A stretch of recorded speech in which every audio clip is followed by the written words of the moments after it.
So good evening, everyone. Thank you for joining us. My name is Benetta Standly. I'm working with Working Family Solidarity. This is the third in a racial unity dialogue. Tonight we will be discussing at the intersection, the criminal justice system and its disproportionate impact on Black and brown bodies. Before we go any further, I'm going to ask our interpreters to come forward so that they can guide you through our language justice. Hola, buenas noches a todos. Gracias, Benita. Yo soy Aileen, estoy con mi compañera Ceci y nosotras vamos a ser sus intérpretes esta noche. Hi, everyone. Good evening. Thank you, Benita. My name is Aileen, and I'm with my comrade Ceci here, and we are going to be your interpreters for tonight. Así que para tener acceso a la interpretación, si están en su computadora, en la parte inferior de sus pantallas, verán un icono con el símbolo de un mundo que dice interpretación. Le harán clic ahí y pueden elegir el idioma en que quieren escuchar el webinar. If you are joining us with your computer, via your computer, you at the bottom of your screen, you will see an icon that looks like the world or a globe, and you will click there to then choose the language in which you want to receive the information for tonight's webinar. Si están accesando el Zoom a través de su celular, en la parte inferior verán un icono con 3 puntitos, le hacen clic, eligen interpretación y después pueden escoger el lenguaje que quieren, ya sea inglés o español. And if you are joining Zoom via the app on your phone, then there will be 3 little dots at the bottom where you click and you choose interpretation, and then you'll be able to choose the language. El lenguaje no es una barrera, al contrario, cuando tenemos múltiples lenguajes en un espacio, tenemos múltiples cosmovisiones y múltiples formas de entender el mundo. Tenemos una oportunidad de expandir y profundizar nuestras perspectivas, nuestra imaginación y las posibles estrategias, tácticas y visiones de lo que es posible. Language is not a barrier. To the contrary, when we have multiple languages in the space, we have multiple cosmovisions and multiple ways of understanding the world. We have the opportunity to expand and deepen our perspective, our imaginations, the possible strategies, tactics, and visions for what is possible. Durante el evento, les pedimos que hable una persona a la vez. Como intérpretes, solo podemos interpretar a una persona y no queremos elegir entre quién interpretamos y a quién no. During the event, we ask that you please speak one person at a time. Interpreters can only interpret for one person at a time, and we don't want to be put in a position of having to decide which voice to privilege over another. Otra cosa que les pedimos es hablar fuerte y claro. Lo ideal sería que tuvieran audífonos y micrófonos para que los intérpretes podamos escuchar muy bien lo que están diciendo. The other thing that we ask is that you please speak up. Please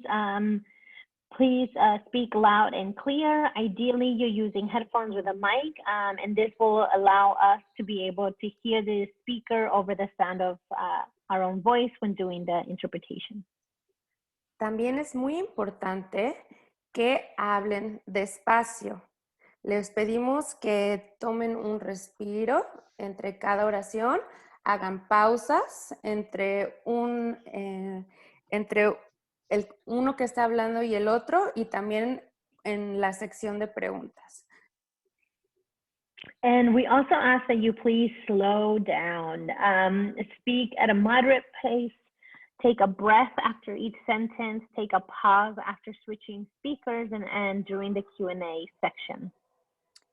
Y por último, si llegan a tener alguna dificultad técnica con la interpretación, les pedimos que en el chat nos escriban un mensaje de texto, ya sea a mi compañera Cecilia o a mí, Aileen. Muchísimas gracias. And lastly, we just want to say that if you have any tech issues, please send a message to either myself or my comrade, myself, Eileen, or my comrade, Ceci, and we will be able to help you out with that.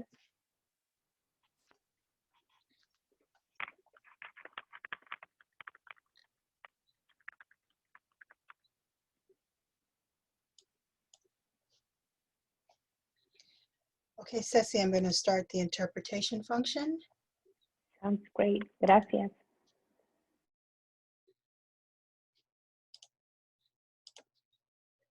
Just making sure that all is well with our interpreters. Okay, great. Leonie, you're up. Awesome. So welcome to all of you. And a few people are trying to join us that haven't been able to. They've had a couple technical issues with the particular link they've got. So there's a few more folks that hopefully will be able to join us yet. But thank you very much for being here. I've looked through the participants. I know many of you. I don't know a few of you. My name is Leone Jose Bicchieri. I'm the Executive Director of Working Family Solidarity. And as many of you know, and a few new folks, our mission is to unite low and moderate income working families, but also including unemployed and underemployed people of all backgrounds, to form a real racial unity based on real discussion and based on real talk about how we've been trained to not get along, and to work on very specific campaigns, primarily around jobs and housing in a number of Chicago neighborhoods on the west, southwest, and south side. But over time now, we've begun to branch out and build connections with people in other parts of Illinois, and also in other parts of the country.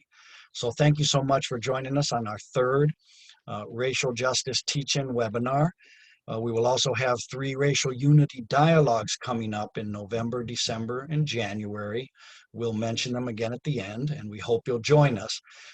We are doing the third teach-in as a webinar presentation and discussion, but the racial unity dialogues will have a theme, and there'll be even more discussion, maybe a very brief, 5-10 minute presentation on some theme, and then we'll all discuss together. I'll come back to that later. But appreciate you being here. We're going to be talking about criminal justice this evening. We have a great friend of mine, a comrade, a colleague, Benetta Standly, someone I met some years ago. We've worked together in Chicago. We've continued our working relationship. Benetta is also a founding board member of Working Family Solidarity. So we both believe in the need to come together. I want to say thank you to the 2 Working Family Solidarity board members that are on our call this evening, Reverend Felicia Campbell and Matthew Robinson.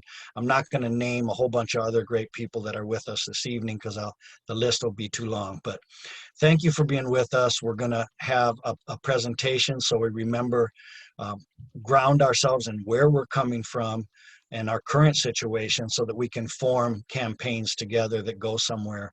And then at the end, we'll have plenty of times for question, answers, and comments.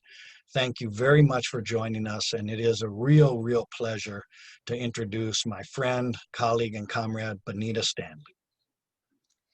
Thanks, Leonie. So I am really excited to be here tonight. I recently had the opportunity to reread a book called The New Jim Crow, in the Age of Color, Blindness, and Mass Incarceration. And it really informed the words I'm going to share with you tonight. So I'm going to pull up the PowerPoint presentation. It will be in both English and Spanish, but again, we do have Eileen and Cecilia helping us out in the interpretation rooms as well. One second.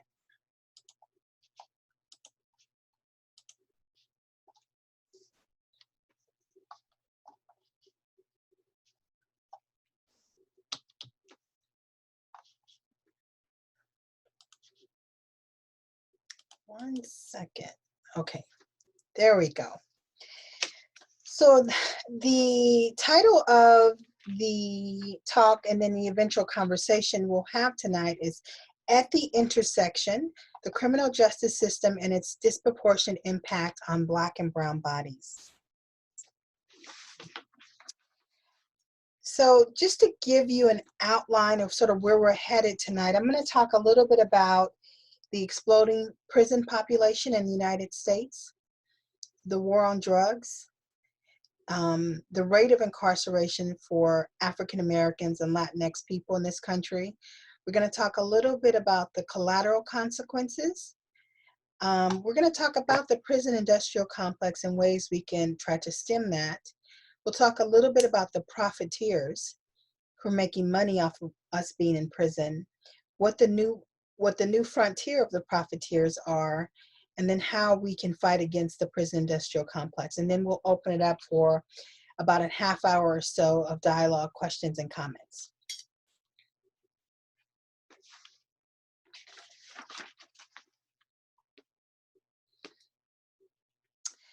All right, so right now there's approximately 2.4 million people in the United States that are incarcerated.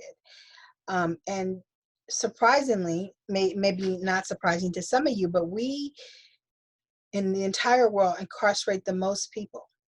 About 6.5 million people in the US are presently under some form of supervision within the criminal justice system.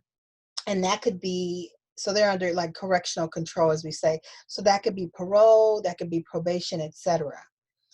One of the things that led to this 500% increase in the prison population in the United States over the past 40 years was the war on drugs. So this is the biggest contributor to the dramatic rise in the prison population. And it's not this way in Illinois, but in a lot of southern states, they even try children as adults. So let's talk a little bit about the war on drugs. You all can probably imagine what president this sort of came to a head under, and that was President Ronald Reagan. That was between 1981 and 1989. So he had this intense focus on crime and punishment, this sort of law and order. And so there was all this political posturing around community safety and being tough on crime. But it was very specific. It was only really focused on marijuana and crack cocaine. It wasn't focused on powder cocaine or other sort of high-level drugs.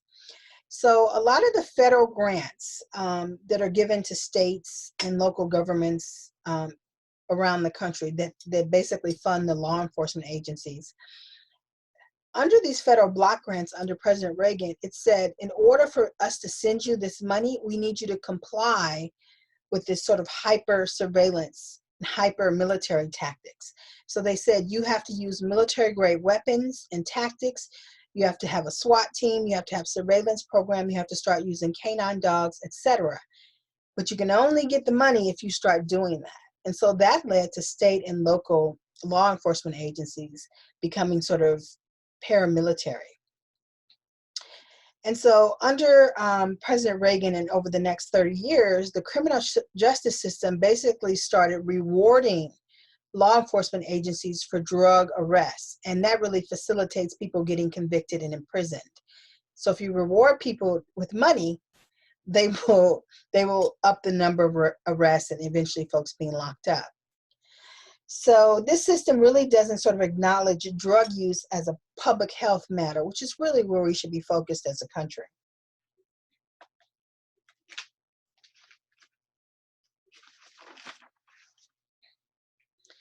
So I want to talk a little bit about some of the powers that were given to law enforcement and the courts and laws that were passed that really sort of emboldens this sort of prosecutorial and police discretion that happened that led to the war on drugs. There was also weakened court protections. There were a lot of cases and lawsuits that were lost that would have protected people's individual rights. So an example of that would be pretextual stops, meaning police can just sort of stop you on this pretext of whatever it is on their mind at the time. They can have unreasonable suspicion. They can stop you for interstate travel.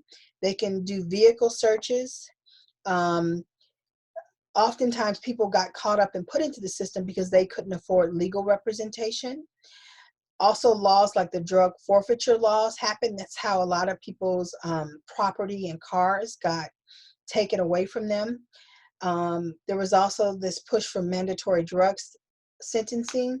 And because people couldn't afford attorneys, they were appointed public defenders who often recommended plea bargains. So this is sort of the web of laws, court cases, and practices that really help feed this exploding prison population.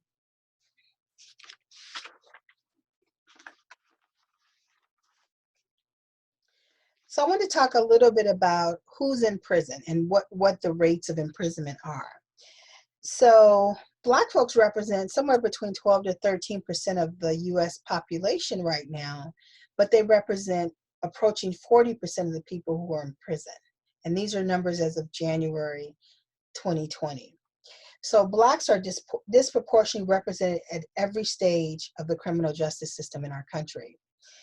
So in January, there were about 1,500 Black prisoners for every 100,000 Black adults, right? So that is nearly 6 times the imprisonment rate for whites and nearly double the rates for the Hispanic or the Latinx community. And African Americans comprise about 12% of the drug users in the country, but 40% of Blacks are actually arrested for drug offenses.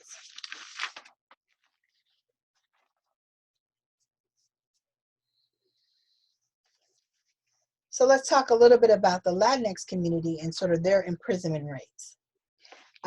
Again, the Latinx community is also disproportionately represented at each stage of the criminal justice system in our country. You all represent about 19% of the US population, but you account for 26% of the people in prison in this country. Again, from our data from January 2020, the rate shows that there's 797 Latinx prisoners for every 100,000 adults. So that's double the imprisonment rate for whites, as I just mentioned, and it's about half the imprisonment rates for Blacks. But the rate of Latinx people being in prison is on the rise.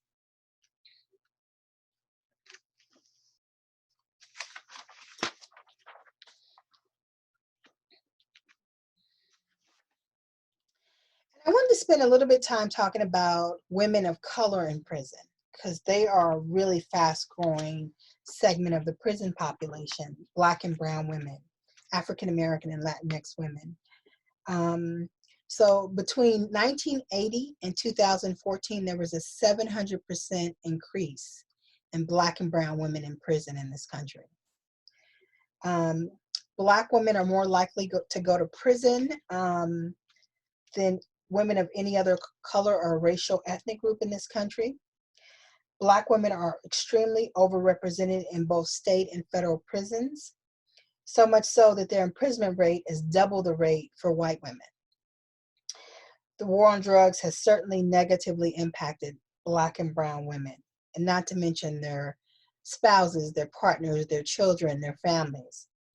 So African American Latinx women are more likely to get caught up in the prison system, and very few are able to negotiate shorter or lower sentences. So there's about 12,000 women who are pregnant when they're locked up each year. So that's about 6% of incarcerated women. 28 states do not have laws that prohibit the shackling of pregnant women during childbirth, which means they literally handcuff them, ankles and arms, to the bed while they're giving birth. And this seriously places both the mother and the child at risk. So that's 28 states without these laws. We have these laws in Georgia, which we've been trying to oust for forever.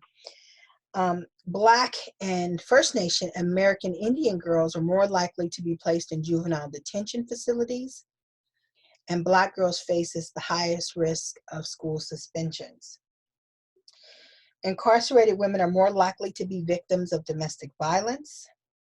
suffer from mental health challenges, and have a history of substance abuse.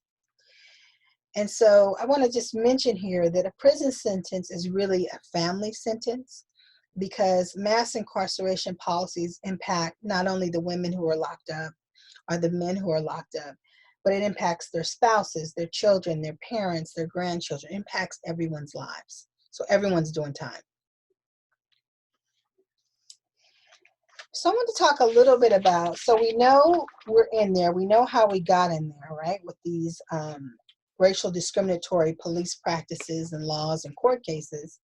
But let's talk about once we're in there and then once we get out. What do we face when we get out? And these we often refer to as the collateral consequences. And again, I mentioned from 1980 to 2000, we went from about 300,000 people in US prisons to about 2.4 million folks. 2/3 of those offenses were drug offenses, and they were committed by people of color. These were overwhelmingly nonviolent offenses, right? Nonviolent. And so when you come out of prison, you're labeled a felon, a criminal, and this sort of tag stays with you, right? So this is what people face when they get out. They're often classified as a felon, and then they can't vote. They can't serve on a jury. They're not eligible for public housing. They can't get food stamps. It's very difficult to get jobs. They face discrimination, stigma, and exclusion. They're often sort of given this badge of inferiority, and they're really regulated to sort of second-class citizenship in this country. So that's a mouthful. So I want to talk a little bit about the prison industrial complex.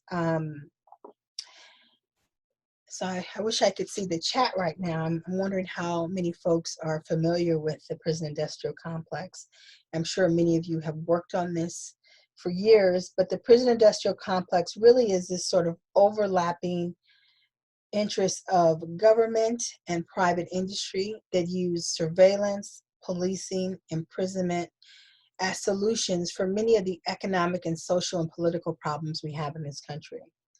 So through the reach of the prison industrial complex, it helps and really maintains this authority of people who get power over others through their racial, economic, and other privileges.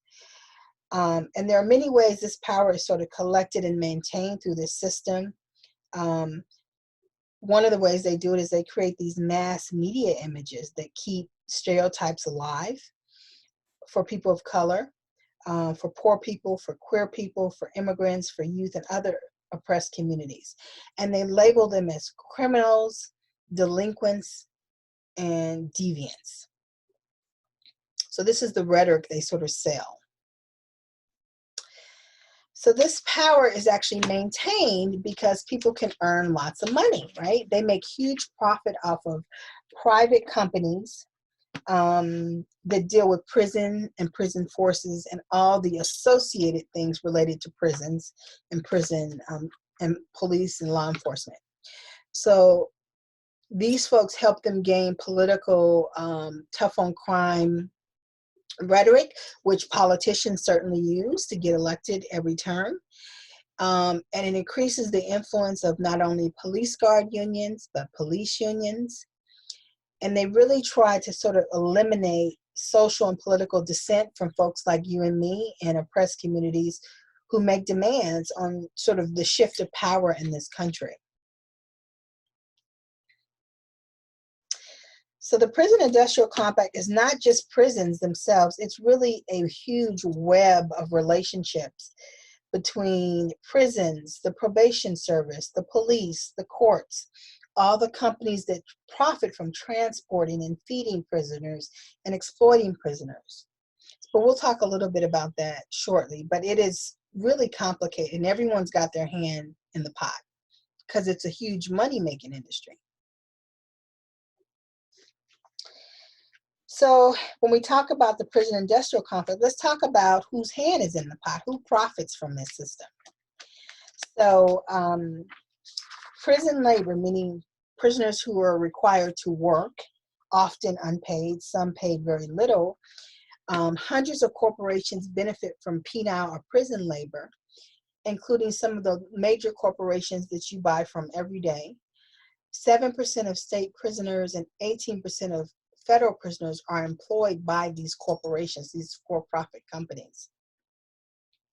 The wages they are paid are really equivalent to about $1 an hour in most prison programs, and they have usually up to 12-hour workdays. The pay scale for the federal prisoners is usually between 12 cents and 40 cents an hour. It's disgusting. Specifically in Texas, Asia, you hear me, you listening, inmates are not paid for their labor at all. The Texas prison labor system is actually managed by an institution called the Texas Correctional Industries, and they were valued in 2014 at almost $90 million. It's a lot of money being made off of our backs. So the estimated value of prison and jail industrial output is around $2 billion in this country.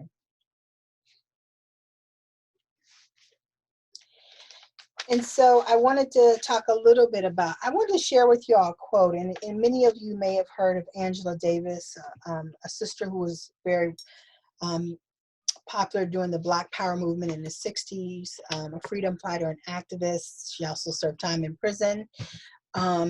But she's considered a scholar now, and she teaches, I want to say, at Princeton. But this is a quote from Angela Davis that bears repeating. The prison has become a black hole in which the debris of our contemporary capitalism is deposited. Mass imprisonment generates profits as it devours social wealth, and it tends to reproduce the very conditions that lead to people being in prison. And so I share that quote. Make sure I'm not talking too fast. Because these are the people who are profiting off of prison labor. The investment banks, the police and the prison guard unions, the people who make taser stun guns, healthcare providers, telephone companies, and the US military, because they rely a lot on prison labor. And in fact, 1 out of every 135 Americans have some sort of interest in the business that comes out of prison labor. And I want to talk a little bit about these new apps. And chime in the chat if you know about this. I have family who are locked up, and I am now a part of 2 different apps where you can send them phone time, and then you can send them money, and another app allows you to buy things in the commissary for them. So now we have these high-tech companies who are profiting off of folks who are in prison as well. And so I want to give you guys a real-world, present-day case study about a profiteer within the prison industrial complex. And I'm going to shift to immigrant detention for a second, because immigrant detention is rife, not only with abuses, but lots of money is being made. So let's talk a little bit about LaSalle Corrections. LaSalle Corrections is a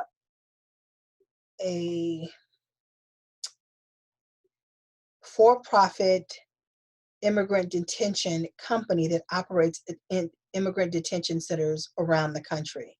They have a contract with ICE, Immigrations and Customs Enforcement. And so LaSalle Corrections is paid per person per day to house immigrants in ICE facilities. So I'm going to say that again. This corporation is paid per person per day to house immigrants in these detention facilities. And so in terms of capitalism, the more people you have and the longer they stay, the more money you make, right? And so that is their business model. But I want to tell you a little bit about a specific case that is active here in Georgia. Just last month, a Black nurse, Dawn Wooten, became a whistleblower. She worked as a nurse at the Irwin County Detention Center in Ocala, Georgia. And basically, she contacted the Department of Homeland Security and ICE, and she filed a whistleblower grievance against Irwin Detention Center because there were systemic abuses happening and no one was being provided with personal protective equipment. And so a lot of people were contracting COVID-19. Not only the immigrants who were housed there, and when I say immigrants, I mean Latinx immigrants, Caribbean immigrants, African immigrants, immigrants from all over, but I would say 90% of the immigrants there are Latinx. So not only were they not being provided PPE, but neither were the staff, including herself. In addition to that, she basically shared that a lot of the Latinx women were being forced to undergo gynecological exams and procedures without consent. She also further alleges that some of these women were being sterilized without consent. And so she gave accounts that corroborates these horrible conditions that many women have been sharing with grassroots advocacy organizations for years. But until it came from a staff person there, no one really took them seriously. And unfortunately, a lot of the folks who talked about this were Latinas. And then when a Black woman stood up for them, then it got national press, right? And so subsequently, about 8 members of Congress have flown down to Georgia, went into the detention center and met with a couple dozen women. And clearly now they all have PPE and no one's getting these procedures performed on them, but they're certainly investigating this and figuring out the way forward. This is just one facility that we're working with across the country to get closed. We want all ICE detention facilities closed. So I just wanted to just share that with you all about a current active case of how folks are profiting off of Black and brown bodies in this country and even abusing them. And I want to just show the picture of Dawn. She's a young sister. I think she might be 28 or 29 now. And so you have probably read about this case, but there's a petition here that you can follow. If you use the hashtag #AbolishICE, you can find the petition and sign on to that. It'll also link you to members of Congress who are working to get conditions changed in that facility.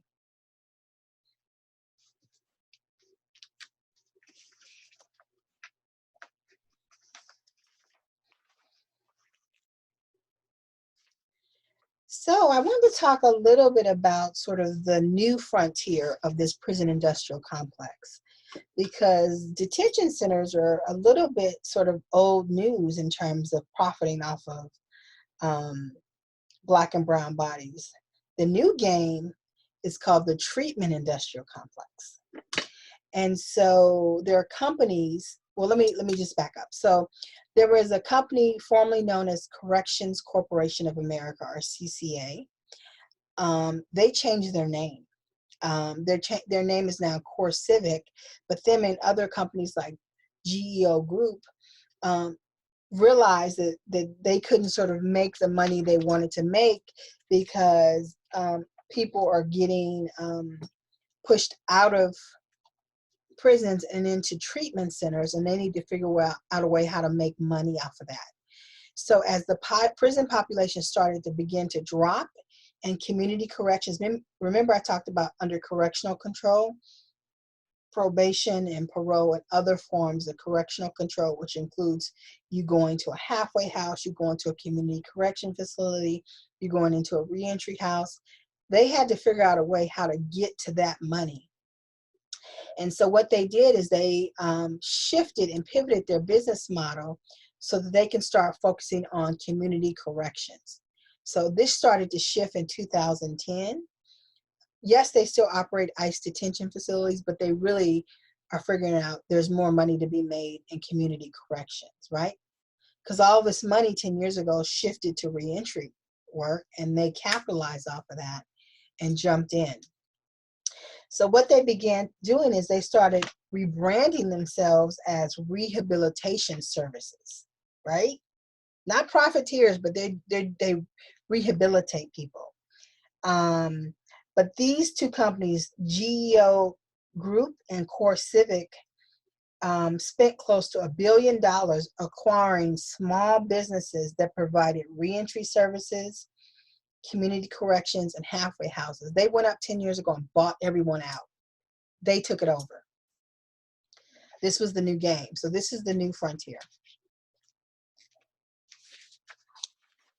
And so we're reaching the end of my remarks, then we can open up for a group dialogue. Is that, so there is a movement to work against the prison industrial complex. And it's not going to be an easy fight. There's not going to be any easy victories. There's not going to be any simplified struggles, because we have to fight the whole system. And so we need to figure out how to shift the language related to people we would typically call inmates or prisoners. We just need to stop using the terms nonviolent versus violent, because we really have to move to a more complete race, class, and gender analysis of mass incarceration. And again, this is not going to be short-term work. We have to have long-time vision and goals, which include abolishment and abolishing systems of oppression. And we have to figure out a way to influence and shift mainstream voters and decision makers to go along with us. So in order to do this work, we have to create spaces where people can come together with very different points of views and have really honest conversations, which will include disagreements about how we should move against the prison industrial complex. And so I want to see how many more slides we have. I want to close out with talking a little bit about how I feel that prisons are not the answer to crime in this country.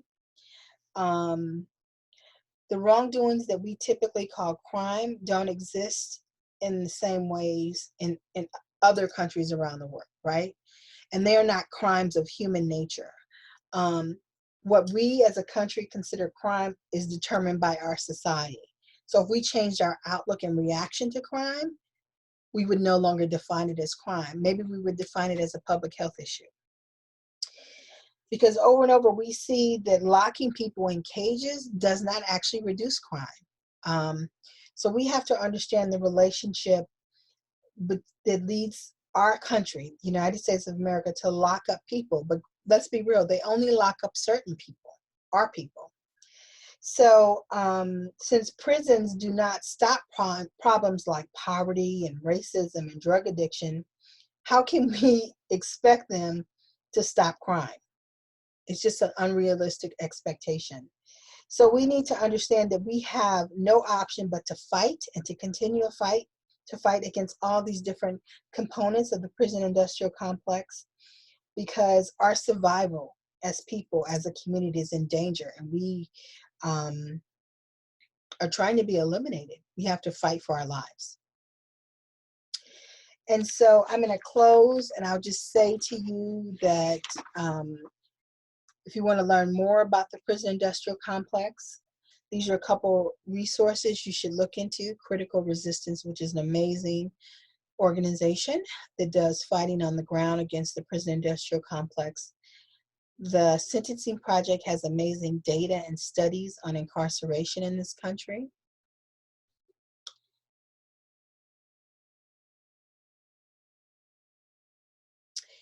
This is the book I mentioned at the start of my remarks, The New Jim Crow, Mass Incarceration in the Age of Color Blindness by Michelle Alexander.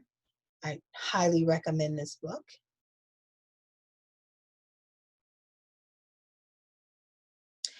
And some other things I think you should read is there's a book by Angela Davis, who I quoted earlier, called The Prison Industrial Complex.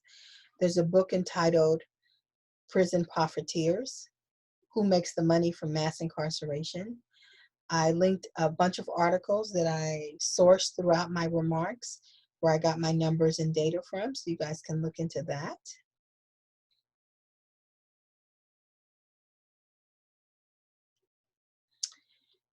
And so again, these are more recommended readings.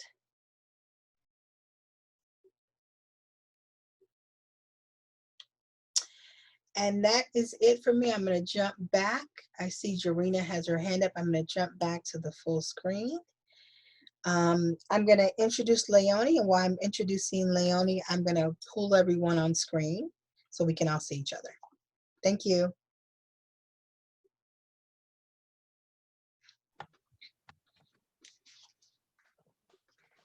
You want me to go ahead? Yes, please. Okay. So again, I think most people were on. A couple people got on slightly late. Again, I think from a couple other texts I have, there were a few other people that somehow the way Eventbrite sent them the link didn't really make them feel like it was the link. They thought it was kind of another registration. I think they might have given up, unfortunately. So we lost a few people who registered, but thank you for the rest of you who waited through that and got on. Again, my name is Leone Jose Bichieri. I'm the working executive director at Working Family Solidarity. I know a number of you who are on. I want to thank you for joining us. I'm going to just say a couple things before we it looks like Jarena has a really great comment, but I wanted to say briefly as we move towards question, answer, and comments, you know, I think some people wonder why Working Family Solidarity, because we're known for our labor rights and sort of worker rights approach, racial unity for workers, low and moderate income workers. So I think sometimes when we talk about criminal justice issues, people kind of think, oh, that's interesting. That's, you know, that's cool that they support justice and our criminal justice system. That's cool. But I want to just say briefly, our analysis, although our mission statement is uniting low and moderate income families of different backgrounds, and especially in Chicago, African American and Latinx families, to fight together for equitable development. So we focus primarily on the area of jobs and housing. But in order to do a good job with supporting low-wage workers, supporting them to fight for their rights, we also have learned that we have to help them be stable at home. So we have to fight against the rising property costs, rents, and so on, which is sort of the new way that very wealthy people, often those same company owners, right, where we work, they found this other way to move us off of our properties, right? And so we work in jobs and housing. But to do a good job in jobs and housing, we've learned over the years that we have to work in 3 other related areas. And I'll close with this for now, and we can look at other questions and comments. But we found of necessity, we have to be active in immigration, civil rights, and criminal justice issues. And so that's where this piece that Benetta presented on tonight is so intricately wound up with our work at Working Family Solidarity. And you all know what I mean. Go try to get a job, right? They say, well, we ran a criminal and credit background check on you, and you know your credit rating isn't very good. Well, yeah, because the person's really poor, right? And you know, hey, you did some time at Cook County. Yeah, I was 15. I smoked some reefer. When that happens 50 miles from Illinois, some judge in some little county jail that your dad knows goes, son, just sleep it off. Try not to be so stupid next time. And it never gets on your record, right? So now try to work in Chicago, right? Especially if you're Black or Latinx. Now try to get a house. And someone says, wait, ex-felon, you can't live in Section 8 housing. Well, why not? I have to live somewhere, right? So I can get myself back on my feet. So I'll close with this for now, and I'll say some other comments soon. But that's why it's really an important integral part of our work at Working Family Solidarity.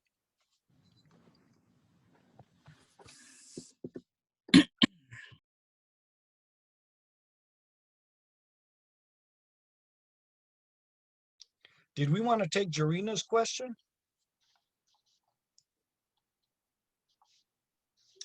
Jarina, I'm Or going to comment, unmute really? you. Jarina, I'm going to unmute you, or you can unmute yourself and ask your question, please. Hi, can you hear me? Yes. Yeah. Hi, everyone. Hello, everyone. Yes, unfortunately, I'm a product of going through this. My oldest son is in the system. He's been in since 2010, and he's been at Murfreesboro, which is a center where they get ready to come home, and he's supposed to be coming home next February. However, when you do something like some for his birthday, I'm gonna go here. He was making a cake. The officer told him not to. He had me call down there to talk to the warden. I called and talked to the warden. She said she gonna handle it or whatever. She never handled the situation, and instead they retaliated against my son to where he couldn't make any phone calls because he had us called down there. They took away his phone calls and they put him on in the hole or something. You know, they punished him for saying anything. So then when he later on, the same cop kept messing with him, the guard there kept messing with him stuff. Now he's back at Picnic because he was complaining and telling us to research and call the governor and everybody because it was at a point that they were letting inmates out early before their time, for good behavior, good time. And my son is up for that. And they didn't let no blacks. They probably let 1 or 2 blacks out. The rest were white, and they wasn't even up to their time of being out. So we had to deal with that. And I'm like, what can you do? Like when you call to try to rectify something or get answers for what's going on in there, they the ones that get punished for it. So it's like you can't help, and they know that you're doing this, or he got his people out here trying to get answers, or go to the media, or go to the governor, or whatever. He get penalized for it. Now he's back at Pickneyville and can only get calls. So they putting his time back from him coming home, retaliating against him on that. What can we do where they don't get penalized for something we're trying to do to get answers and get help, and to help them while they're in there? But yet these other people that's not up for good behavior gets to get out. It was in the article. He even sent me the article about this. So it was something that was big going on there.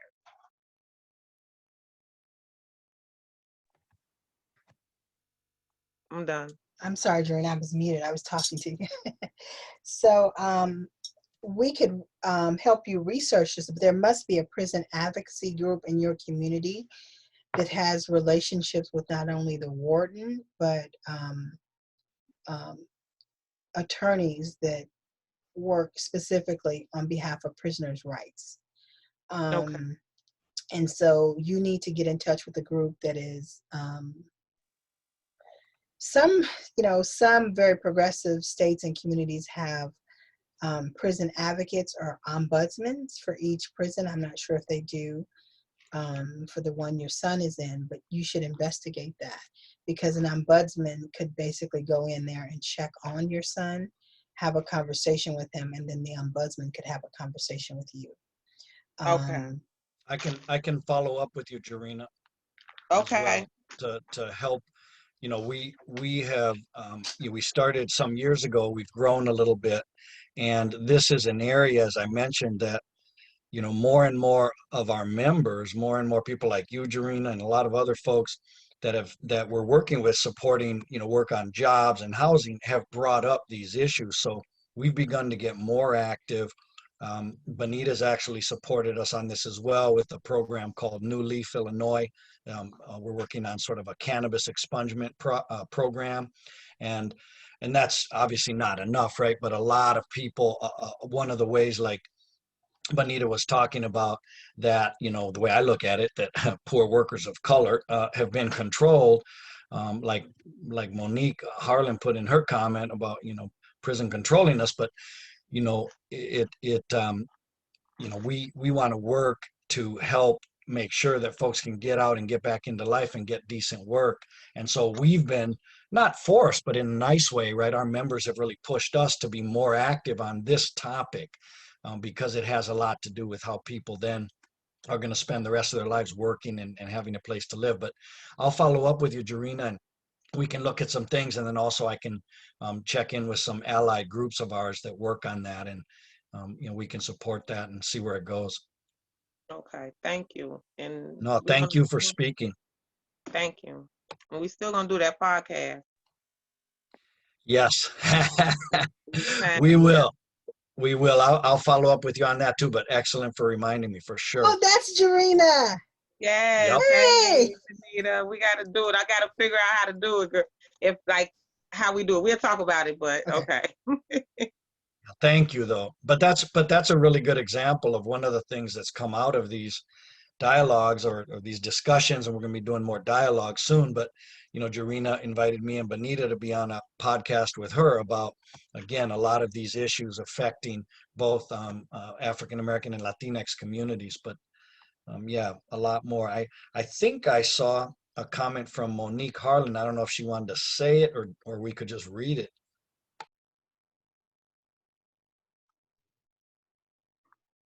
Leone, I'm not sure if you see, but Antoinette commented and said that she would tune into y'all's podcast. So you have your first listener already. Awesome. Thanks, Monique, Antoinette. That would be great. Monique, I think that you have talking capabilities, but your comment was, I think prison was put in place to control Black and brown people and separate families.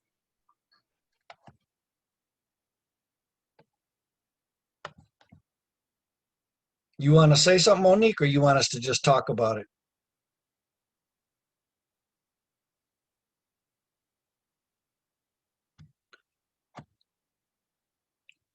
Well, we might as well go ahead. You want to start, Bonita? I'm just talking. I'm muted. So, so Monique, you know, it's fascinating because the United States was actually formed as those colonies with the folks that were ousted from Europe, who were often the criminals, the vagabonds, the spendthrifts, who were no longer welcomed in that country. And so that is the foundation of the United States of America. We got the folks Europe didn't want no more. And so considering that's who founded our country, you would think that our country would be more open-minded to people who commit quote unquote crimes in this country, and really would be more open. I'm reading something from Monique here. You would think this country would be more open to redemption and rehabilitation. And unfortunately, it became a way in which to gain political expediency in this country, to demonize people who commit crimes, and often people who commit crimes that don't harm other people. And that became the law of the land. And, you know, Working Family Solidarity is a 501c3. They're a nonprofit. They're nonpartisan. But I will just say that it is often the conservative folks in power who criminalize people of color for not behaving in the way in which they want folks to behave. And so, and to stay in power, this whole tough on crime mindset continues to prosper in this country. And it's been going on for since we started as a country, but certainly it exploded in the last 40 years. And this has become a way in which, you're right, to target people of color, meaning Black and brown bodies, First Nation bodies in this country, and including, to a lesser degree, people of Asian descent in this country, to um, lock them up, right? Lock them up and then make money off their bodies. And I think it really stemmed from this sort of political expediency, because, I don't know your age, Jorina, but back in the 80s when Ronald Reagan was president, I mean, him and his wife, they had this whole, literally, war on drugs. And that is how he got elected. That is how he maintained presidency for the second term. And it's, I can go on for hours, but yeah, many presidents, including Nixon, they started with this rhetoric about being tough on crime, and it just stuck. And then the local and state governments got money associated with playing along with this war on drugs. And it's harmed our community the most, because generally when white kids in this country get caught with powder cocaine, they're often sent to rehab, right? But if Black and brown kids are caught with marijuana or crack cocaine, they're given much harsher sentences. And so I agree. I wanted to say something about the work aspect of what Monique talked about, because she talked about people can't work, then they got to go back to imprisonment, and so on. And I wanted to say something about that we found that again, with Working Family Solidarity, it's something that we can't get around, and we embrace the challenge to continue working on it and work more on it. But, I've had a lot of personal experiences, and our organizers have as well, where someone is at a job, a really terrible job, and they're very upset. They're not getting paid all their hours. They may not be getting paid overtime, all kinds of harassment, and they really want to form together with other workers and get better wages and conditions. And on many occasions, what is the biggest barrier? Then I've been in this personal situation, literally thousands of times in my organizing lifetime over decades, where if it's largely African American and Latinx workers, the two biggest obstacles that cause the most fear are what? Immigration for many of the Latino immigrants, and for both, African Americans as well as others, issues where, at least for some of the workers, this has been with me, parole. So one of the brothers, I remember so often in one case, and it's happened many times, we could say, hey man, I want to be in on this organizing campaign. We need to change conditions here. But I just talked with my PO, my parole officer, and he reminded me, don't get your ass in any problems for 6 months. You better keep that damn job for 6 months. I don't care if it's the worst job you've ever had. They treat you like crap. I'm thinking of what you wrote here, Monique, a few minutes ago, where you said, yeah, they have to keep a job. They're desperate, right? And then if they don't, then they're unemployed. And then if they're unemployed and don't have a job, then the PO is angry and you're back.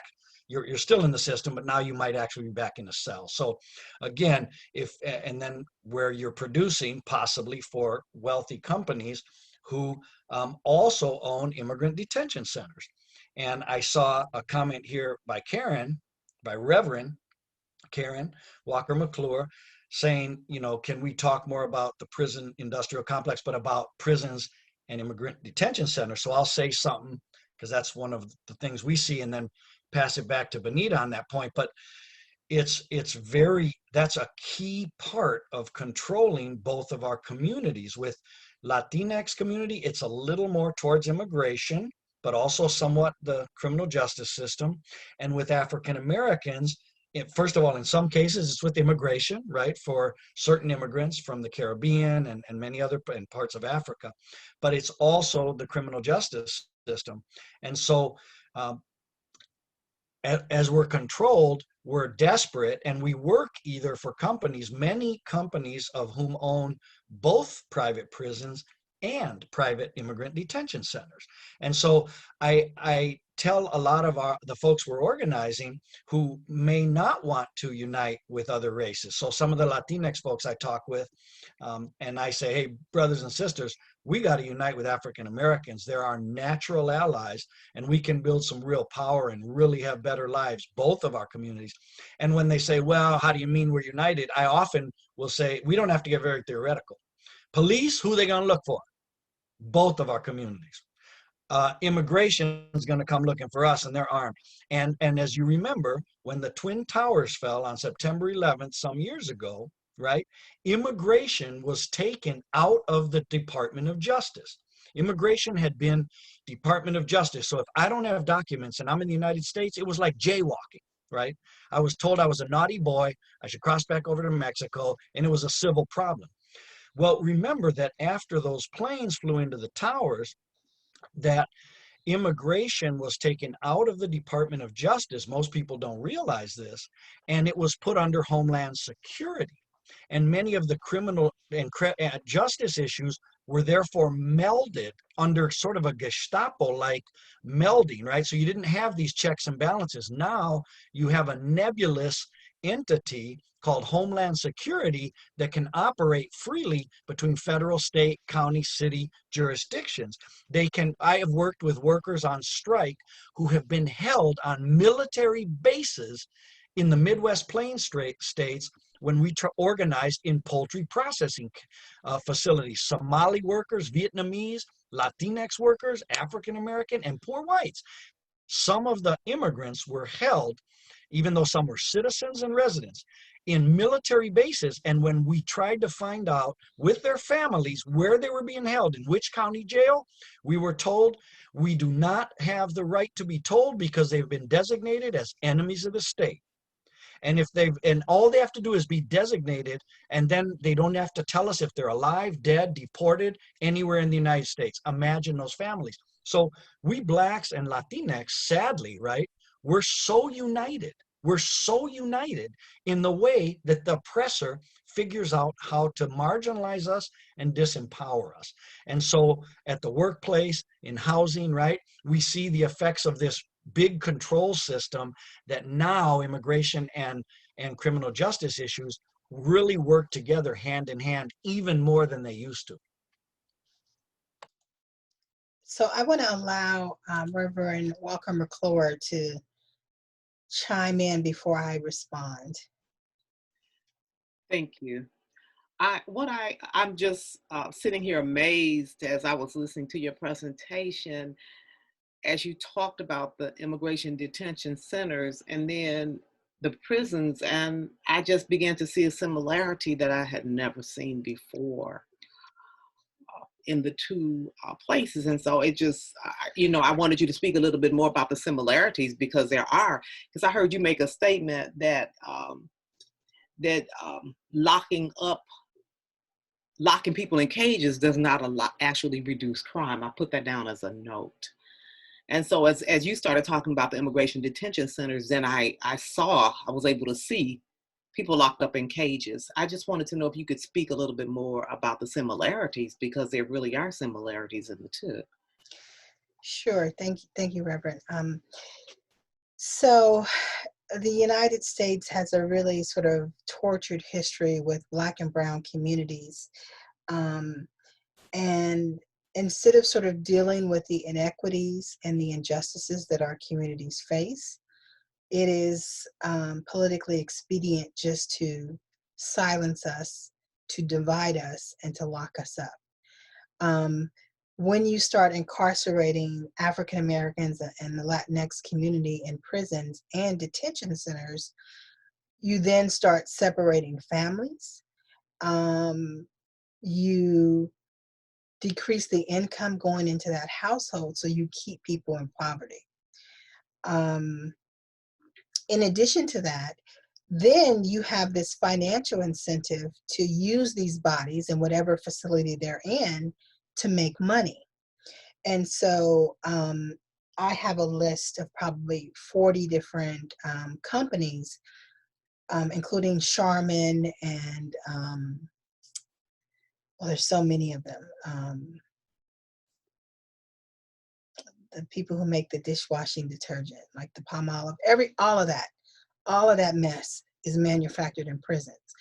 And so if you are a federal agency, if you are a state government, and you give contracts to private corporations to have prison labor manufacture your goods, you get money for that, right? And these people get pennies on the dollar for producing these goods. And then the general public has no idea. Yes, 3M too, Antoinette. The general public has no idea we're buying goods made off of prison labor. Like even Victoria's Secrets, their call center lines are manned by inmates. So when we call and order lingerie, we're talking to a prisoner, just FYI. And so it's the same thing. It's like you diminish the humanity of a person, whether they're black or brown or white or Asian, by locking them up. You separate them from their families. They undergo mental anguish. They have poor living conditions. Their food is inferior. And you're not really providing services that rehabilitate people. And it's the same thing that goes down in these ICE detention facilities. In fact, it's actually sometimes worse because they don't consider undocumented people as even humans, right? At some point, whereas you have them sort of performing hysterectomies on monolingual Spanish-speaking women who don't even know what's being done to them. You have them taking their children from them and putting them in cages, separating them from their parents. So, I mean, these systems are just based on capitalism and profit. They're just based on profit.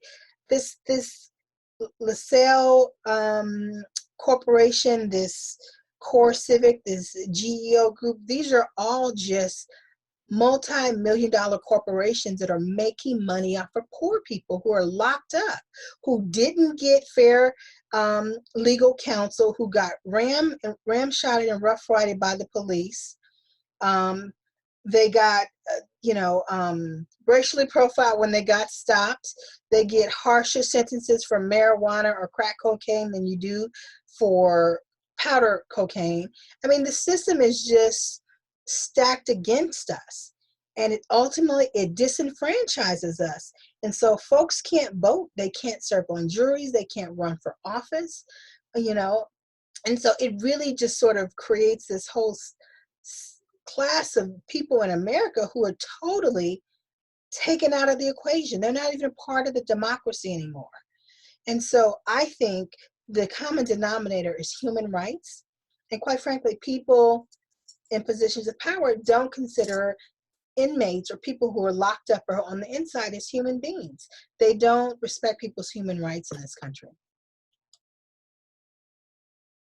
If I can just add one thing in addition, as far as prison labor and so on, the National Labor Relations Act doesn't apply to prisoners. So Fair Labor Standards Act. So all of these great acts, minimum wage, all this stuff, all of those things, putting money towards your Social Security, right? Because you're working. So many of the things, Reverend Walker McClure, that are decent laws. They're not always followed, but decent laws for workers don't apply to prisoners. And so that's exactly why, of course, many of them get work. I think, Benita, you kind of touched on this a little bit, just talking about how the system seemed to be stacked a bit against the communities of, or Black and Latinx communities, and it kind of premises the next question that we have from Claudia.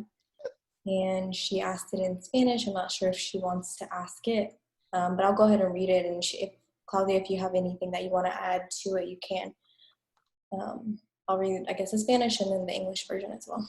So, por lo visto, la comunidad negra y latina somos siempre los más afectados en todo. Y por lo que veo también, el COVID nos prefiere más. ¿Acaso será una coincidencia? And the English translation is, it seems as though the Black and Latinx community are always the most affected in everything. And from what I can see, COVID as well. Is this a coincidence, or could this be a coincidence? Is that Claudita? I think that was probably Big Cloud. Okay. Although I think Claudita was sitting with her. All right, so that's a big one, Claudia. Yes. I mean, you can look at everything from um, infant mortalities, meaning children who die in birth or shortly after, to heart disease, to cancer, to police violence, to incarceration, to heart disease. I mean, the list just goes on and on and on. And the folks who are at the top of it are Black and brown folks. Um, and I honestly think a lot of that has to do with the stress we live under every day in this country. This is an unwelcoming place. It wasn't meant for us. The land was taken from the First Nation people and the Latinx community on the West Coast, and they don't want us here. And so the amount of stress and pressures that we undergo on a daily basis, some people call that sort of the microaggressions and the macroaggressions in terms of racism, really is harming us physically, psychologically. It is damaging us. Um, and then we live in communities that are often unhealthy. We're near power lines. We have all kinds of environmental dangers in our community. Sometimes we don't have access to fresh produce or quality food. There's a lot of noise pollution. There's so much stacked against us in this country. And all those things I just mentioned contribute to our health. And so it is not surprising that we are contracting COVID-19 at a higher rate than anybody else in this country, right? Because we're just more vulnerable, right? And often we don't have the protections. And quite frankly, here in Atlanta, Georgia, when the testing for COVID came out, it didn't hit the Black community for like 3 months. It was only in the richer white areas that testing was available. And so if we're not being tested, may have been passing to one another for months because we couldn't get access to tests. So I absolutely think this is on purpose. It's a part of this sort of neoliberal capitalism and racism in this country that pervades everything that happens here. And I implore folks, vote as Eileen's image says, vote.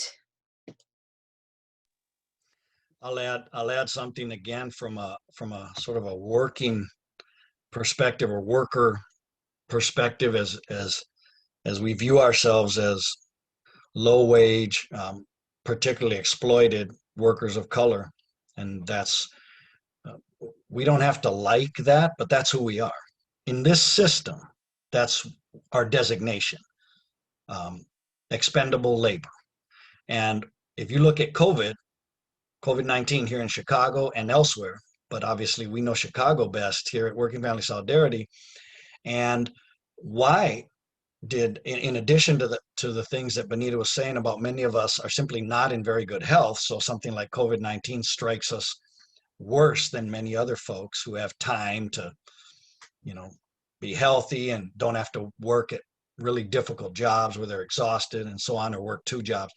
But if you look at many of the African American and Latinx members in our organization, they never stopped working. So March, we shut down in Illinois. I was talking to folks, some of who are on this call, or their kids are on this call. And I was talking to them on like March 13th, Friday, March 13th, when the governor said in 2 days, it's shutting down. And I was checking in with folks going, yo, how you doing? What you doing? You know the overwhelming answer? I'm going to work tomorrow. I'm like, well, but there's, a stay-at-home order. They're like, yeah, whatever, dude. I'm going to work. Well, what if you get COVID? Like I said, what if I starve to death? What if I get kicked out on the street because I ain't got no money? So in our situation, the majority of our members that are Latinx workers, they were working, they continued to work in all kinds of manufacturing, all kinds of factory, all kinds of food production, all kinds of street vending, all kinds of work like that. And they kept going to work, the vast majority. Our African-American members were mainly working in some sort of, ironically, right, some part of the health system. So visiting people door to door at home, working in places that had them visiting to take care of other people while they're dying, right? Delivering groceries to people's homes. Clean. Someone on this call, her sister, one of her sisters, works at a cleaning company that cleans rich folks' homes. And they were told, and I kid you not, in March, they were told, if you don't come to work, you're fired, because this is essential work. This falls under essential work, cleaning folks' toilets because they can't clean themselves, right? And this person who's on this call, her other sister worked at a retail bakery, actually, excuse me, a wholesale bakery in southwest part of Chicago, where they were told, if you keep asking about safety measures with COVID-19, you're all going to be fired. We supported them. They hung together. I won't say what happened, but a lot of different pressure was put on them. The company closed down, did deep cleaning for 2 weeks, gave everyone 2 weeks pay, and helped them get tested. And then when they came back, they had safety measures. I throw that out there because there are moments where sticking together can produce some changes. So on the one hand, but anyway, my main point with us getting sick is many times we had no choice but to keep going to work. And again, we're expendable. We always have been. And that's why, like our last dialogue on the 7th, uniting communities of color, that's why we think African Americans, Latinx, First Nation, Asians, we all need to come together as workers and understand the power we have. But we're so poor that our only strength is in numbers. And so we have to figure out that unity with the prison industrial complex, with jobs and housing.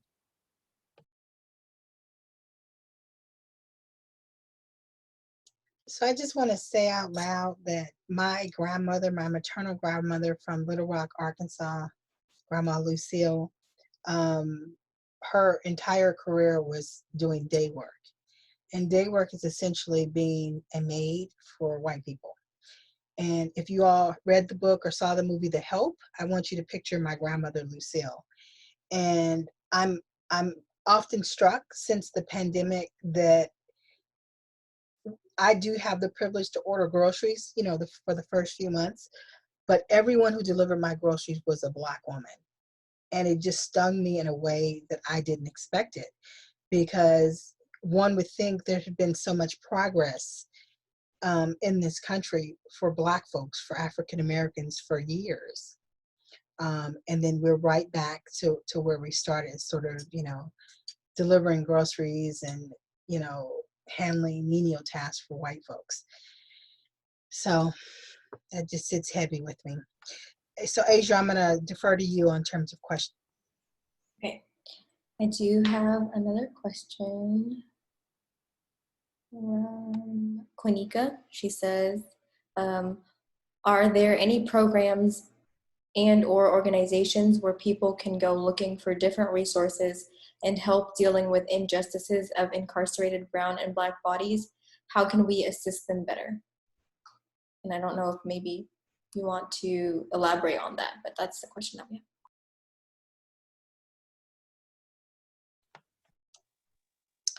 So yeah, I know of many organizations, many grassroots community organizations across the country that do this work, that fight for abolition and the abolishment of prisons and ICE facilities. But we really need to identify people in your community who do this work. There are national groups called the National Prison Project, which fight to abolish prisons. There are groups across the country that I think it's called Family Outside. There's a newsletter / I think it's virtual now. I think it's a e-newsletter that is called the Prison Project. What are they called? I'll Google the name. But there are a couple resources that you can use that will link you to advocacy groups, to attorneys, to movements that are happening in your community that work against mass incarceration and fight for prisoners' rights. And like with Jarena, I can follow up with you, Q, and help you get in touch with some of the allied groups that we know, and also find out how some of us involved with Working Family Solidarity can do more for you all, and like for our own members, right? but I made a note to follow up with Jarena and with you. Thank you. I appreciate it. Yeah, thanks for the question.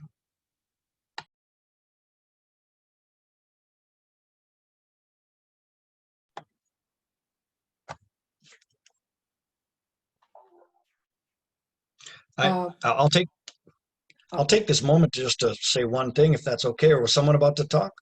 It was me, Felicia. I'm sorry. Please, Reverend Campbell, please. I was sent a message on YouTube, and it showed it was saying that they are selling Africans for $40 or $400 per person to bring into the United States. And they said that President Trump knows about this because he's a part of it, but he's not saying anything about it. Now, I will not say what pastor made that YouTube possible, but I was very, very alarmed, very. And we know about the prison system, but there are some backyard things that's going on in the world that we are really not aware of. And every now and then something will slip through the crack. And obviously this person knew about it. They had to say something about it, but they made sure that they weren't really trying to throw the president under the bus, but they said it. And I just wanted to say that because we have to be very careful, because we still don't know what they're doing or what they're planning to do. This whole penitentiary system and this lockup system is utterly ridiculous. But like Naomi say, we have to get together. We have to be together as one, because if not, they will continue to steal, kill, and destroy. And so I just wanted to let you all know that that is what's going on today in our world, every day in Africa. Yeah, human trafficking is real. That is the enslavement of humans for forced labor, for sex, for profit. Yeah, it's despicable, but it's certainly happening. I can't speak to whether that person in the White House is involved in it. Wouldn't surprise me. It is incestuous. It's a big, big conglomerate of folks who are making money off of human bodies, which is why I tried to relate this back to sort of human rights. If you look at all the countries in the world and the number of people they imprison, I mean, we are so out of step with the entire world. It is embarrassing. We imprison millions of people. Some countries imprison like 500 people. Like, it's insane.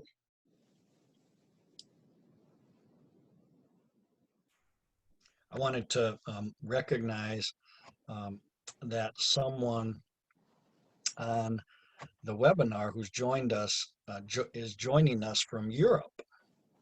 Someone that a few of us on the phone actually got to know some years ago when she was doing work, graduate study work at a university here in Chicago in Spanish. I mean, we call her Brigida. She's from Italy. My father's from Italy, but Brigida Proto is with us, and she contacted me earlier today. It's obviously, what, 6 hours later, perhaps, where she is, perhaps 7. And she said that she wanted to find a way. We've stayed in touch over the years, obviously, and she wanted to find a way to do a theme, a webinar, presentation, or possibly more of a racial unity dialogue like we're going to be doing in November, December, and January, that would include Europeans, that would include Brigida and, some people in Italy, Spain, France, Germany, and other places, progressive folks that wanted to talk about the need to deal with racism and really interracial tension and how it's used in the prison system, jobs, housing, immigration, you name it, all across our country and world to divide low and moderate income workers, right? So that we end up fighting each other for two pieces of scraps, so we don't just have one piece of scrap, when obviously we're in the richest country on earth. So I just wanted to say that. I'm not sure that she particularly wants to say anything, but we're going to follow up with her, and we'll let folks know in the near future if there's a time we can talk and have a dialogue that includes some of our European comrades.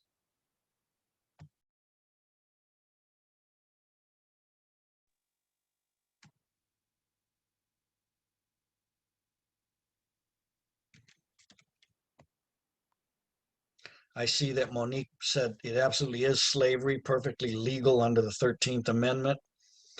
Uh,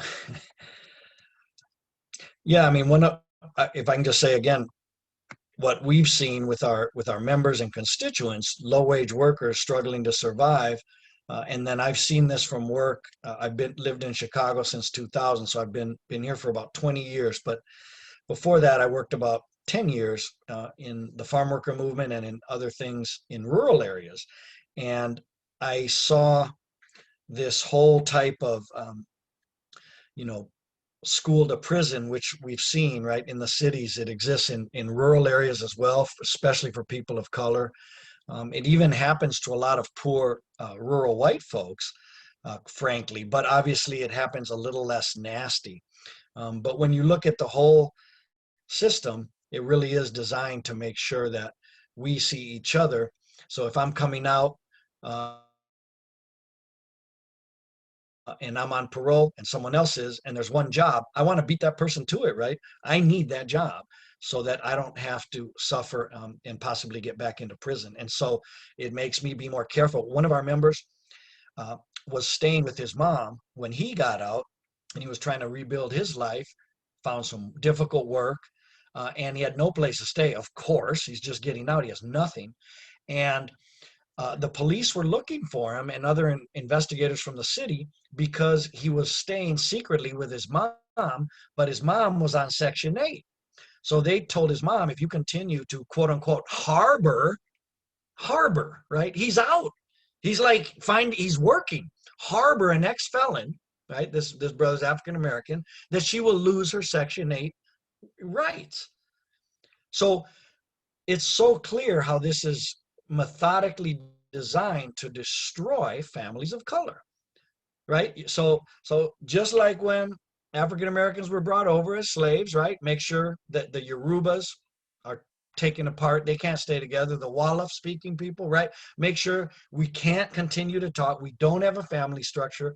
It's going to be, so I can't go live with my mom because I'm an ex-felon, and that affects my work and my housing. That's one reason we work on jobs and housing, partly for returning citizens who have no choice but to do horrific work and not complain. So, and how does that jibe with Mexican immigrants flooding into the Chicago area, or some who've been here now for a long time? Very similar, right? Very similar. You gotta work or you can't eat. You may not have these other problems, but you don't qualify for unemployment benefits. You don't qualify for food stamps, et cetera, et cetera. So now you must do the work just like someone else has to do it. So again, for me, every time we do a teach-in and a racial unity dialogue, and I've been doing this for years, I mean, and working on concrete campaigns, which are somewhat on hold right now because it's hard to be out in the community, but we're getting ready to relaunch them, hopefully with the vaccine soon. And I'm just struck after all these years, every time I think about it, it still bothers me as we can see how methodical we have been oppressed and how there's a very specific way to deal with, this type of Asian, that type of African American, that type of Latinx person, even remember going back some years when there was a lot more cheap labor from Europe, folks were white. Remember what they did? It was Catholics. It was Catholics that they would say Catholics are not as good as Protestants, right? Remember Northern Ireland, that whole conflict? There were no people of color. So the British Empire invented a problem and said it's going to be the white North Irish Catholics against the white North Irish Protestants. So remember who's figuring this all out, and it's really the same wealthy elite group of people. And that's why our unity, like I always tell people, it really doesn't matter if we want to be united. We are united. Our enemy has united us. Now we just got to be strategic about our unity.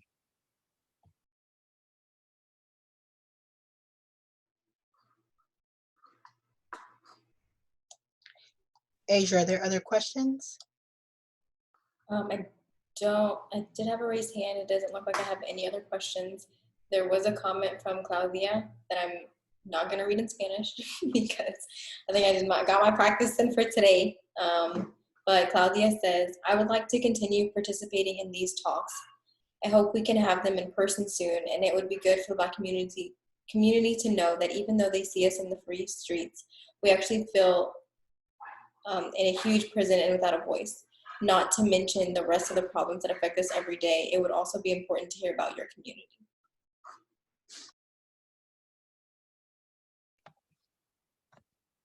Yeah, for those of you who don't know Claudia, Claudia's an immigrant from the state of Puebla, Mexico, southeast of Mexico City, and worked many years in the most horrific conditions here in Chicago, and has been was one of the founders of Working Family Solidarity as an immigrant worker and a leader in the community.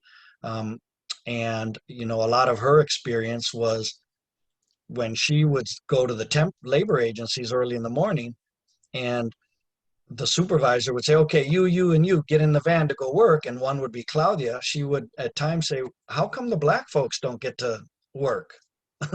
You know, like, that's kind of odd. Like, a lot of them have been waiting here a long time. And the supervisor in Spanish would at times, sometime he would just say, get the F in the van, right? Or I won't take you anywhere to work. But sometime if he saw someone that had a heart, right, for other people and a sense of justice, they would say things like, oh, look, you're new here, you're new to this country. Those African Americans don't even want to work, right? What they're told is if they go and show that they applied 2-3 times a week, then they keep getting all these unemployment benefits and food stamps, which, you know, tons of money every month. And so you see how we're kept apart, right? And in the prisons, you know how it is at Cook County. I know young brothers, Latinx and African American, and some sisters who go down to Cook County, the giant jail here in Chicago, right? Gigantic. And they go in for some minor pot offense, which now a lot of us are working, including our organization, to expunge those things. But they go in with something minor. The family is poor, again, back to working, right? They don't have any decent jobs. They have no income to pay a very minor bond. They can't pay it. So they have to wait a few days, but they have to shower at some point. So what happens when you're going to go shower? Sometimes, and I know people that this has happened to, someone approaches them and goes, here's the deal. You're going to be a king or you're going to be a gangster disciple. And you got about 90 seconds to decide, because one of us will protect you and the other will try to shank you when you go to take a shower in the next like 15 minutes. And so you're forced at times to join a gang, briefly even, just to survive a few days at Cook County. Now you come out, now you can't even walk across a certain street in your neighborhood anymore, ever again in your life, right? Ever. And you can't go to that one park you used to go and let's play soccer or basketball. So that's the criminal justice aspect of it. And then it closes in on your ability to work and have housing. So again, I know we're going to end up here in a minute or two, but I don't know if Benetta, if Asia has any other thing she had from any question or comment, if Benetta wanted to say anything, and then after that, I'll close with a couple words. I do not have any more questions. I'm just going to scroll down. I see 2 new comments. I'm going to make sure I don't miss anybody. Okay. So I just want folks to walk away from this conversation having a better understanding of how so many of us got locked up in the system. And it's not based on necessarily criminal behavior on our parts. It's based on a system that is complicated and powerful, that intentionally thwarts our development, breaks up our families, and incarcerates us for profit. The system works to disenfranchise us, meaning take away our participation in the democracy. Because mind you, if there are just under 3 million people in prisons in this country, and there's 5.6 million who have felony convictions who can't vote, that's nearly 8 million Americans who can't vote. Hear me. There's a reason why they don't want Black and brown bodies to vote. They generally vote progressive, liberal, forward thinking as opposed to conservative. And so having us exercise our rights scares them because it will put them out of power. And so there are systems in place that intentionally want to take away our rights, harm us, hurt our families, and silence us. And now that we know what the games are that they're playing, we can use our voice, whether it's at city council meetings with our aldermen, with the mayor, with the state legislature, whether we ever go to DC and testify or meet with our elected officials in district. And when we go to the ballot, we need to understand these issues when we go to the ballot. And we need to vote for folks who are going to better represent our interests and stop demonizing us and punishing us and locking us away.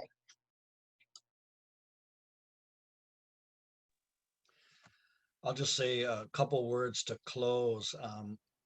Before I say the last sort of 2 or 3 lines of the closing, I wanted to see if Adriana Avila McClintock can say a couple of words briefly about our upcoming racial unity dialogues, which we will be letting you all know more about. We will be having a little less presentation and a little more group participation, but these 3 webinar series have been a seminal part. So it's sort of reflecting on where we come from, really thinking about our history, analyzing data, and then moving forward to discuss these issues with the lens of how we defeat racism and really have frank discussions around our disunity and reach a unity. So Adriana, if you can say a couple words, please. First, I just want to say thank you so much to Benetta and De Leone for this really engaging and important conversation. I know that we are all affected in some way, shape, or form through our family, through our friends, with a lot of these issues. And I got a little excited because we sort of touched on where we're going with our next series of racial justice dialogues. And so we are the essential workers.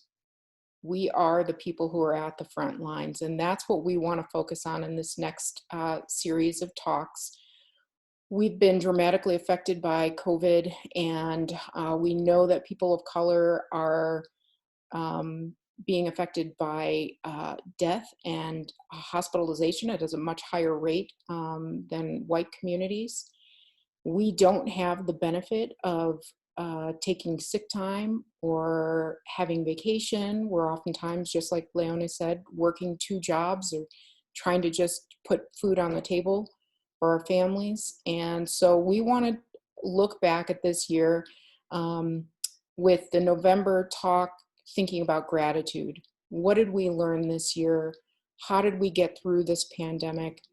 And how did working family solidarity impact you personally? And how has race affected you in your workplace? These are the stories we want to talk about. And most importantly, we want to think about all of the people that we lost in our families due to COVID. And we want to, again, just give a moment to say thank you to all of the people who are working at the front lines, and continue these important conversations and take them into next year and see what we can do better. And we need your help and we need your engagement to do so. We hope you join us on November 19th, 6 o'clock. We'll be sending out information through the Working Family Solidarity e-newsletter, so make sure that you're signed up if you haven't already. And again, just thank you for your participation in these important panels. Thanks a lot, Adriana. I won't say too much about Adriana now because it'll take a bit, but we met many years ago, and sort of like with Benetta, we connected around a lot of these issues. So it's really great to still be working together. I'll finish up real quick.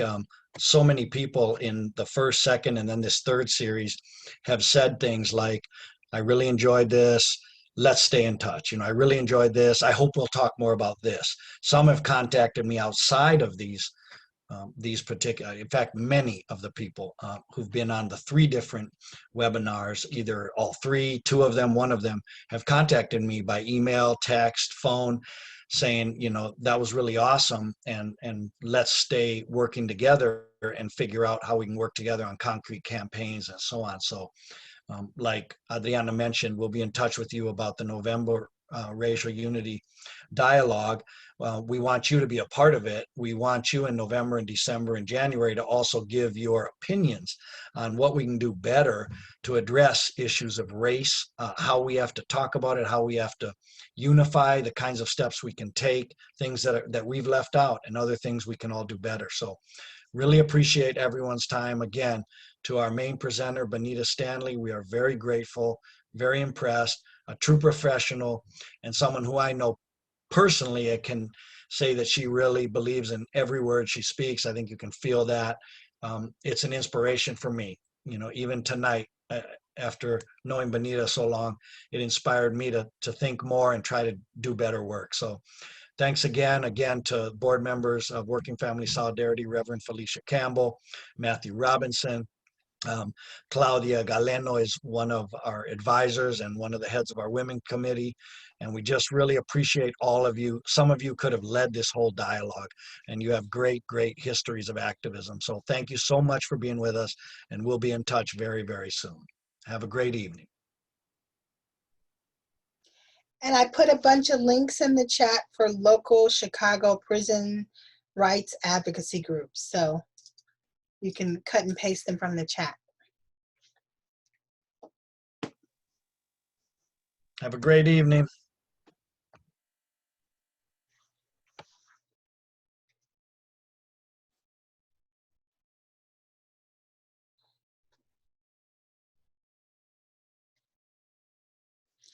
Claudia, can you come on video? I'd like to see your face. Oh, she just logged off. Yeah, I was just going to say, I think you caught her like half a second too late. Okay. That's funny because I was thinking of asking her. Yeah. Or checking with you first, but then I was like, then I saw her get off. So yeah, there's her sister, Eva. Eva Galeno. Eileen, thanks, Ceci. I appreciate you all's help tonight. Thank you.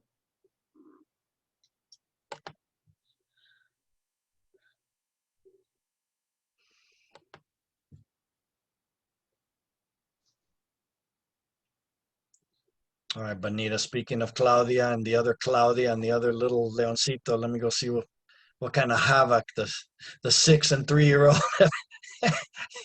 have wrecked. Thanks so much, Benetta. Okay, no problem. Take care of yourself. Yep. Talk to you very, very soon. Okay.